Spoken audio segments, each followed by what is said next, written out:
Hey guys, Dov here, and today I'm back with another unit highlight. Today we're going to talk about Reiksguard. Yes, one of my favorite cab units in the game, one you don't see super often. That's mostly because Empire Knights are just so cost effective. Now here we've got a mirror. It's actually the Huntsmarshal's expedition, led by Marcus, obviously, against the forces of the Empire, Reichland itself, also led by Marcus Wolfhart. So yeah, we've got a Marcus mirror here. Let's take a look at the builds very briefly. Again, this one was also from recent stream of mine. So yeah, we've got 3 Reiksguard here for the Huntsmarshal's forces, Flagellants, and Sigmar's sons up front, 2 crossbowmen, 3 great swords, plus the Hammer of Witches. So going quite heavy on the infantry component with a little bit more elite cav than what the Reichland forces have brought. Kind of strange to see the Reiksguard on the opposite side from Reichland, but there you go. They've brought just Empire Knights. I guess the Reiksguard joined the rebellion or something. I don't know. We've got Huntsmen as well for the Huntsmarshal, also not for the Huntsman Marshal's expedition, and the Sunmaker, just for fun. Because, yeah, fun, and they have already taken a huge chunk out of the Sons of Sigmar, and these crossbowmen have taken some of that damage as well. But back to Reiksguard versus Empire Knights, so we can kind of do a little bit of direct comparison in battle here. Empire Knights, 110 armor, same speed, and pretty similar combat stats, but in particular I want you to pay attention to the weapon strength of 30 and charge bonus 48. Reiksguard instead go all the way up to 62 charge with 40 weapon damage, and I didn't look directly at the Empire Knights in AP there, but they do have, Reiksguard have 12 AP here, whereas I believe Empire Knights are less. We have a look at these guys over here. Yeah, it is 9 AP. So Reiksguard, just in general, they have better combat stats and they deal more damage on the charge. They're just more of everything that Empire Knights are, really, for a little bit more cost. Empire Knights often you end up using as a blocking detachment more than anything, but if you would like them to do even that much more damage, Reiksguard are a good option. And in this type of a situation where, you know, you've got an Empire mirror, both players didn't bring Demigryph Knights because Demigryph Knights can be very risky against Empire cannons. One of the more interesting mirrors in the game, in my opinion, and there's quite a bit of kind of play and counterplay here, but Marcus blasting himself as he also nets this Manticore here to try and escape that the Amber Wizard over here brought up, but the Reiksguard are going to make a pretty heavy push. Unfortunately, they don't fully see these spears. The spears are able to block some of them, but look how the Reiksguard just pushed through here. And the Imperial Marcus is going to blow his net to stop these Reiksguard, and now the Empire Knights come in to try and get a countercharge. Burning Head actually ends up mostly roasting out the Imperial troops, so that's a little bit rough. Or the Bright Wizard here. We've also got a Shadowcaster, I should have mentioned, on the Huntsmarshal's expedition side, but the net wears off pretty soon. The Reiksguard are able to push on through, and the damage on these Huntsmen is going to be pretty extreme. I mean, one charge from this many Reiksguard and they might be done. The Empire Knights start to collapse here, but you can see the Reiksguard kind of pulling away. The extra armor, melee defense they have, only one more melee defense actually over Empire Knights, interestingly enough, means they'll be able to get away, but very nicely screened here. The Huntsmarshal forces able to get some great swords in response. Meanwhile, these Empire Knights over here trying to help this infantry fight, but the Imperial forces start to run into a little bit of a problem, which is that the Huntsmarshal, strangely enough, has spent a lot more on melee troops and can push forward and win this melee engagement pretty decisively, and now pressure the missile units in the back line. I mean, granted, the Sunmaker's already used up most of its ammunition, probably just barely paid for itself. I actually don't know. But now, the Reiksguard come back to charge the Empire Knights, and we've got a big old Empire joust here. Interesting to see these guys kind of fight each other. It's a little bit hard to tell which unit is which. Reiksguard only slightly more ornate than the Empire Knights. But, yeah, Marcus blasts himself there and is going to return fire with a nice focus shot there. Just beautiful. But Reiksguard proving pretty superior here to the Empire Knights as the Empire Knights kind of start to run out of steam. A lot of that is in the supporting troops, as I mentioned, but this is one thing I will say. In the top-end games, you'll see Empire Knights typically more often, again, because they're a good blocking detachment. Often you're trying to min-max in terms of different areas of your army, and you want to, say, maybe bring a few Reiksguard plus a Demi, or, you know, whatever else, or sorry, Empire Knights plus a Demi, and just, I don't know, maybe not get all of your killing power wrapped up in those cav, because they do have counters, right? They're just kind of just, I call them a Swiss Army knife type cav, and Empire Knights, Reiksguard are both kind of that way. It's just Reiksguard being a little bit more expensive, sometimes have a harder time paying for themselves. But there are still an option you should absolutely consider, especially in matchups where you might want that little bit of extra shock damage to clean units out very quickly. You know, if you're up against enemy heavy cavalry, potentially, you might want Reiksguard because they'll hit harder and trade better in exchanges. They're still not as good as something like, you know, Knights of the Realm in a counter-cavalry exchange, although, I don't know, will they beat Knights of the Realm straight up? I have to test it. It's been a while since I've tested that. But, here, like, you can see it, once they get their charge bonus, they get a surround, they do some decent damage to Marcus, that 40 weapon damage, pretty solid.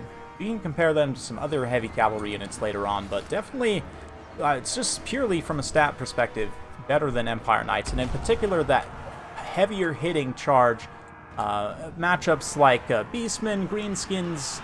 Skaven is a little bit of a weird one, because often you want Knights of the Blazing Sun for the even higher charge and shock damage, and that's kind of a point about, we didn't really talk about Knights of the Blazing Sun at all in the battle, but that is sort of another element of this discussion, which we'll get into in just a minute. But yeah, Deadly Bunnies doing a great job here. Very fun matchup between Jay Phoenix, and yeah, great job with these Reiksguard. Great swords. Very fun build on both sides, I have to say. The Sunmaker, 110 kills. Again, did it pay for itself? It's actually hard to say. It's pretty expensive. This great cannon started with some chevrons, got some decent kills, probably earned a little bit against the Reiksguard there, but one of them especially, one of the few units to truly earn a chevron here, 70 kills on those Reiksguard, just excellent stuff. So let's go ahead and just have some extra comparison, and just purely within the Empire roster, right? Got these various cavalry units, and it can be tough to know which to pick when. Especially because, I mean, one of the main things about the Knights of the Blazing Sun is they deal fire damage, right? But you can also get fire damage from supporting Warrior Priest on horseback, which is often something you would have anyway to provide these attack and defensive buffs for your, you know, cav squad, so that they can hit harder and take less hits, or at least take less damage. But, so Reiksguard versus Knights of the Blazing Sun versus Empire Knights. Yeah, Reiksguard are just more of everything than Empire Knights. Is it 400 points more? It's hard to say. I do think Reiksguard are maybe a little bit overcosted. At 1100, I think they'd be a lot better. 1150 is just a little bit too much, I think, but more HP, more armor, more leadership, same speed, but more attack, more defense, more strength, and more charge, and especially the attack, weapon strength, and charge means they just hit harder than Empire Knights.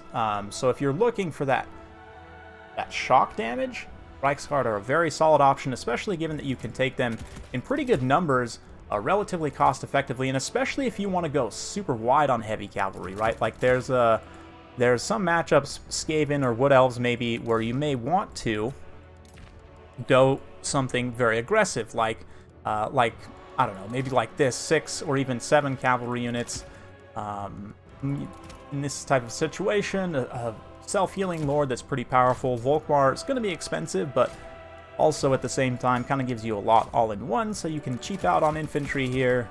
You know, whatever minimum caster, a fire caster on a horse maybe with just fireball and, I don't know, flaming sword of ruin, something like that. Yeah, you can take a pretty minimalist kind of infantry build and go super wide on cavalry, and Reiksguard will be a good component of that. Likewise, with like a healing blob, this is not something you see super often anymore, but it can work okay in certain matchups.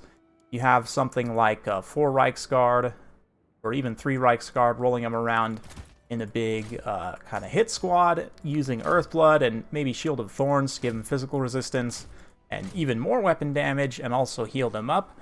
You can definitely make something like this work, especially supporting, if you have Volkmar supporting with his buffs and everything. Demigryph Knights are also a part of this discussion as well, in that they're kind of your elite armor-piercing shock damage, but their lower model count means they actually don't hit certain infantry units as hard as Reiksguard. Obviously, they'll hit armored units a little bit harder, and likewise, Knights of the Blazing Sun have even more weapon damage and charge, but less defense and armor than Reiksguard. They do have magic resistance, which gives them some niche applications.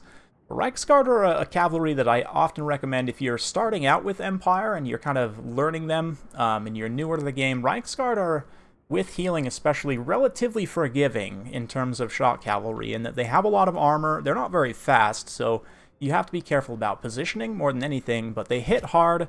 You can kind of throw them into a lot of situations and they'll do okay as long as you get a good charge.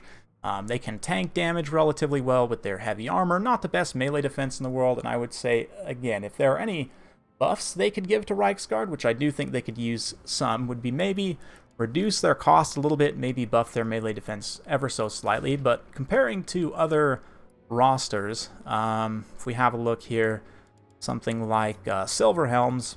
Silver Helms sit sort of in between Empire Knights and Reiksguard. And it's kind of an interesting place to be, right? Both Empire Knights and Reiksguard do have heavier armor. And if we kind of have a look here, the Silver Helms end up having better melee stats basically only while martial prowess is active. But then once that's gone, their charge is better, but they actually have significantly less weapon damage and less AP. Yeah, the 12 AP of Reiksguard is actually pretty solid. So matchups where I do like to use Reiksguard are ones where you might see more elite armored units, so like against Chaos maybe, because they'll trade better into something like Chaos Warriors than Empire Knights will. Maybe, I don't know, High Elves are an interesting one too, because the extra stats and damage against all of the elves. In fact, it is nice to have the extra damage of the charge, because elves generally have low HP. High Elves especially, you don't want to bring fire damage against because they have a lot of units with fire resistance. So Reiksguard end up being kind of a good pick there. Yeah, I don't know. It's unfortunate that the Empire Knights end up being so much more cost effective, and it wouldn't take a lot for Reiksguard to fit into their slot a little bit better, but as it is right now, I do think they're a little bit underutilized. You could see them in more matchups like, again, Chaos. A lot of the elf matchups, in particular the Wood Elves, like I said, you could even go like Knights of Blazing Sun and Reiksguard, right? Something like this. Pretty offensive and angry. I don't know, maybe take some spears for support, maybe take some extra swordsmen or something. I don't know. You could do a lot of different things with something like this. Maybe take a mortar just to pressure your opponent into you. But skewing very heavily into cavalry like this is good in certain matchups. Reiksguard is a great tool for doing so. So hopefully you guys enjoyed watching this one. If you do like this sort of content, be sure to like, subscribe, hit that bell notification. Every time I upload a new video, you'll be notified. Thanks again. We'll see you next time.